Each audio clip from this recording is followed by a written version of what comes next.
Good morning, everybody. Sometime back, I had an occasion to do a case study, sort of research-based case study of a very successful entrepreneur. Me and another colleague of mine. 1971, he started his first successful venture, and his turnover was about, according to him, a very successful first year with a turnover of 1 lakh of rupee. After which he started making series of mistakes because he was very successful. Later on, he became very successful, and I was told that 2017 he'll be closing in a sale of over 2,200 crores. Very successful person. When he wrote that entire experience and he presented in a class in IIM Ahamedabad, my colleague was handling that session. We had invited this individual to come and sit through the class and interact with the students. And I was also sitting at the backside of the class. He came down before the class ended. He had interaction with the students. And one student asked a very interestingly mischievous question. That student asked, "Sir, if you were to start everything afresh, how differently will you do things?" His answer was instantaneous. He said, "I will come and sit there and spend 2 years. If I do that, I could have saved more than 10 years of my trial and error life. I didn't have teachers. I didn't know how to do things. I didn't have heroes in my life. I had to learn everything on my own." Ladies and gentlemen, I think this actually, in one sense, captures the importance of education. I'll elaborate this word and mark my word, education. 3 things I wanted to say before how a higher education can intervene. Number 1, the ecosystem of doing business is changing, particularly in Kerala. I think it's no more, the word of doing a business is no more considered to be a bourgeoisie venture. It is considered to be a socially acceptable venture. However, at the same time, startup has also become a pseudonym for not having any job. So therefore, if you are unemployed, what are you doing? You are involved with a startup. So therefore, that danger at the same time exists. Mr. Vijayaraghavan said about higher mortality rate of new enterprises. Several reasons for, high mortality rate of new ventures. I don't want to get into those things. All that I want to say is that there are 3 types of ventures that have succeeded in the world. Number 1, the most successful ones where simultaneously you look at a consumer problem and simultaneously you develop a consumer solution. All those enterprises have succeeded the best. The second level of success has been for those people who started with the consumer problem and tried to find a technological solution. How do we address that consumer problem?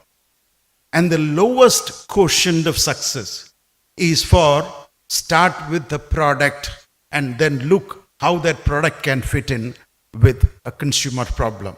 Those ideas have actually taken a lot of beating, a lot of experiential modification to succeed. Therefore, if you look at the whole ecosystem of startup, it's changing positively. Number 1. Number 2, how much can you teach entrepreneurship? To my mind, the metaphor of entrepreneurship is like a marriage. You need to experience it. And each person will have his or her own unique experience. And every person's experience would have commonalities with other people, but differences with other people as well. So therefore, All that you can abstract from those experiences are commonalities. Trust your partner. Yes. How do I trust my partner? Be considerate to your partner. Great idea. So these are the generalities which you can teach. The same way, an entrepreneurship, you can tell that you need to actually analyze the risk and develop risk mitigating mechanism. And therefore, how do you do that? Risk involved for each of those ventures would be of a certain kind, and therefore you can have limited generalization. And the third aspect is that if you list down the qualities of an entrepreneur from all the research which has gone on, it will be a long laundry list. Risk, appetite for taking risk, appetite for living with ambiguity, appetite for living with failures, and so on and so forth, all those kinds of things. How much of these things are, in a sense, pure academic trainability? And that is where my second part of the presentation comes. What should be the input at the academic level?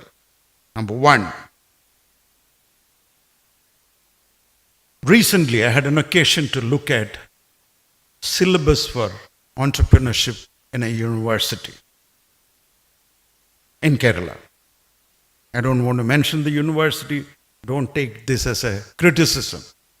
What I felt, I only looked at and I asked somebody some questions about how did this syllabus get developed. One important portion of that syllabus is defining entrepreneurship, qualities of entrepreneur, a whole lot of things. I said that, look, this is for examination. This is not going to lead to any entrepreneurship. You ask an entrepreneur, define an entrepreneur. How did so-and-so define entrepreneurship? How did so-and-so define, entrepreneurship qualities? That is not going to take you much, further in terms of entrepreneurial journey. In other words, you need to understand that abstract concepts taught for passing an exam is not going to lead to a success in actually doing things in life. In other words, how do you make this whole thing experiential? Let me elaborate this with two examples. I have been involved in IIM with different type of courses, mostly in terms of product management, product policy, new product management, and brand. Several years ago, when this whole idea was not even there, as part of my second year elective course, 50% of the weight of evaluation is given for a group project where not more than 5 students will be there.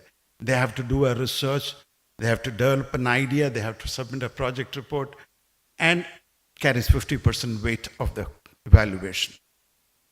One group several years ago, and I still remember, the group leader was a girl, came out with an idea of somebody passing away, somebody dying in a family, how do you become, they didn't call event management, but managing the whole process. So actually they did research. They talked to about half a dozen people, what do they feel, and came out with the whole event management for a death. And this was presented in the class, and the class was actually amused. But this idea was far ahead of its time. And they said that people would welcome this. Lo and behold, several years later, similar kinds of service is available in the country. Probably, if you look at it as resonance with the film Rudali, where there are professional mourners who actually go and mourn in death situations. She actually sort of understood that in some parts of Rajasthan, these professional mourners were there, took those ideas, did a research, came out with that idea. It took several years for these ideas to succeed. Second, and the last example here, another group, even at that time, again, some of these groups, the protagonist happens to be girls. They come out with some of these wonky, weird ideas. They came out with, and probably because that's a problem she felt, and they called it a a luggage which climbs stairs. So, made a presentation, had some technical drawing. See, what their group did was that instead of lifting the luggage and climbing the stairs, luggage itself can, sort of jump the stairs. Again, at that time, they didn't have any professional drawing and technical renderings and things like that. But idea, they actually talked to, and majority of the girls actually was, supporting that idea when they did a research. I was quite amused with that idea. It was quite interesting. Incidentally, both these projects got an A grade from my side. Lo and behold, last year, some company introduced a luggage with wheels that has shock absorbers.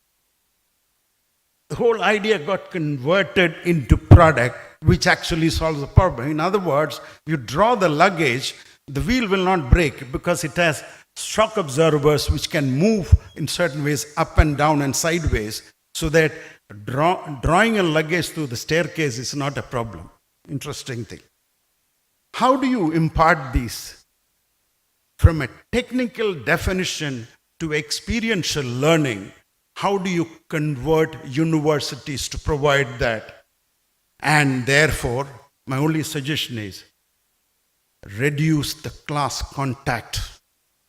Let students walk the street. Let the students talk to consumers. Let the students understand the society's problem to come out with solutions. That's the only way you can address the entrepreneurship. It's a set of mind. The second aspect, Mr. Vijayaraghavan forcefully argued in terms of recast the entire system. I 200% agree with him. Today we have an education system which was designed in early part of 20th century with marginal changes of adding like certain dressing on a interesting dessert item, some course on entrepreneurship, some course on being an entrepreneur. That is actually not even a half-hearted measure to inculcate entrepreneurship. Today, opportunities are completely different. In a digitalizing world, in a digital world, consumers solve problems very differently from the time consumers never had the digital experience. In that world, identifying opportunities require a completely different mindset. To find that mindset, to inculcate that mindset, the conventional education system, which relied on memorizing knowledge, memorizing things, is no more relevant. And therefore, you need to demolish that system and recast from a fundamental level. I am not even referring to the administrative and governance structure which Mr. Vijayaraghavan was referring to. Of course, those things need to change. The administrative and governance system is an impediment to education. And therefore, we need to move the system from an education system to education. Forget about the education system. Education system cannot deliver. However, all the entrepreneurs anywhere in the world have educated themselves well outside the education system, in spite of the education system. Therefore, we need to move towards that level. And the last point, you also have a completely new generation of students and children whose learning abilities are different, learning systems are different. How many of you have seen a student preferring to have his eyes looking straight to the teacher, or would that student like to look at his chin angle to be lower than his body, looking at his palm? Some gadget in the palm. System has changed. Knowledge acquisition methods have changed. Knowledge analyzing methods have changed, but yet you have a pedagogical intervention which was relevant in mid part of the 20th century, trying to push its way in 21st century. It is going to make people fit for almost nothing. If they become entrepreneurs, it is more out of a miracle and their own peculiar circumstances than because of education system. I leave, moderator had said, how do you address these issues? I leave with one thought. The same principle will apply to TiE, KMA, and all other professional organizations here. What we have done is that what we have been doing in the past 30 years, we have sort of topically contemporized what we are doing, but we are doing the same thing. And therefore, we need to change. What is the professional involvement of bodies like this in redesigning the entire education system in Kerala to be a pioneer for the country? And therefore, you cannot have large seminars where these things, you need to have large number of smaller workshops where ideation happens, where ideas get imparted. And the problem with one academic thing, from what I understood in Kerala, there is a lot of academic incest in Kerala. Somebody who is somebody in one university will be somebody as an advisor in another university. The same syllabus will be repeated. And I was told this entrepreneurship course was being introduced or revamped. Some expert mentioned that, entrepreneurship is an old idea. We need to. Therefore, along with entrepreneurship, you also add on project management. How the whole thing is related is more a matter of imagination than in reality. But nevertheless, it was included because of that kind. So therefore, how do you handhold even academics? Break that ancestral thought process. And that is where these kinds of professional organizations can actually play a significant role. And I leave mechanisms to be thought out by top-class professionals who run these TiE and other professional organizations in Kerala. Thank you very much.